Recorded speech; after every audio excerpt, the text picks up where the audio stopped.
Mike Bako for DS Simon's Vlog Views, coming to you from the PR News Digital PR Summit. And we're going to take an inside look at the way that McDonald's builds its brand identity across social media platforms. So you talked about building a brand identity via social media. Is that brand identity different for McDonald's across different social media platforms? Is it different on Facebook and Twitter versus, say, Pinterest or on YouTube?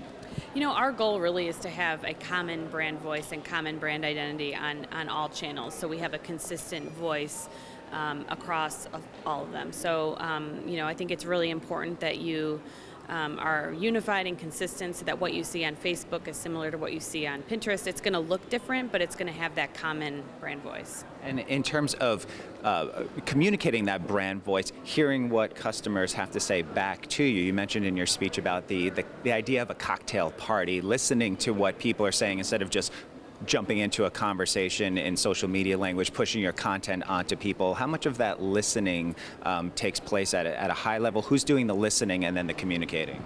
Well, we're listening every day. So on an everyday basis, we are listening not only to what people are saying directly about us, but just in general, and what are the things that are important to people. So we know, you know, what's more relevant to them. We know that people at the end of the day don't always care about, you know, a company or a brand. They care about themselves, their lives, their families. So how can we be more relevant in that space and connect back there? And I think as part of that, it's really important to listen to understand those insights. And it's also important to have listening take place at a high level. You talked about getting C-suite buy-in a lot of times, especially in big corporations, even in PR firms when dealing with clients. It's about getting that buy-in from higher ups.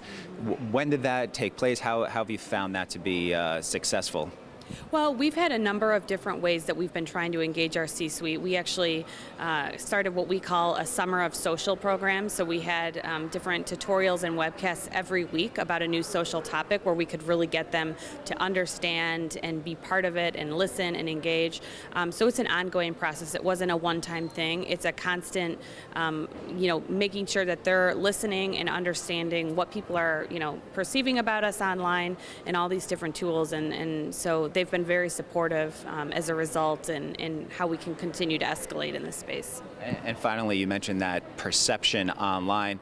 There are great examples. You mentioned in your speech about the child getting the Happy Meal. People also sometimes don't have great experiences at McDonald's. How important is it to be proactive in terms of identifying those people, responding to them, and is it even possible to respond to everyone that has a gripe in one way or another?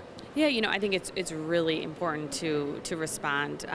You know, there's some people that are never going to be a fan of McDonald's, and that's okay, and maybe we don't spend all of our time on them, but for the people that have a bad experience or they have a question about our brand, we need to get back to them. We need to be in touch. So it's really important, and that's part of the reason we've built out a really large team so that we can be as responsive and engaging with them as much as possible. And I'm sure we do miss a few people, but it's our goal to, you know, continue to do more and continue to evolve in that space.